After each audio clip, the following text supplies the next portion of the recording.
kuya mo. Wait lang. Ano po Hey, I'm thank you. Kuya, yung pala ko. Lagyan mo ng ganito. Pero violet. Kasi patay yung kulay niya kasi. Nakita mo na ba? Ha? Yung panloob, yung loob niya, wala ka mo ng ganito, katulad kay Kat. Pakita mo, be. Oo, Violet. Pero violet. Kulay. Violet. Tapos, yung ganito, be. Hindi ko lagyan. Okay na? Yung lining dun sa dibdib, lagyan niya na, di ba pinapalagyan mo ng beads doon?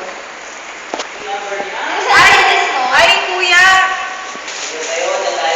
Tsaka yung ganito pala, oh. Yung lining. Yung lining ng sa may taas, lining. Lagyan mo ng sequence na lang. O kaya Pati sa amin? kayo.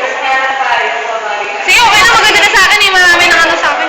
Lagyan Oh, mo. tapos nalagay mo pa ng ganyan. Ganyan Hindi yan. yung kanina sa akin. Hindi na. Oo nga. Tapos nalagyan mo ng sequence dito. Hindi, kung mas maganda, lagyan mo ng Para mabuhay yung kulay. patay kasi yung kulay. O sige na. Tapos. Tapos yung mask, Wala, hindi ako nagkuha. ay, hindi pa.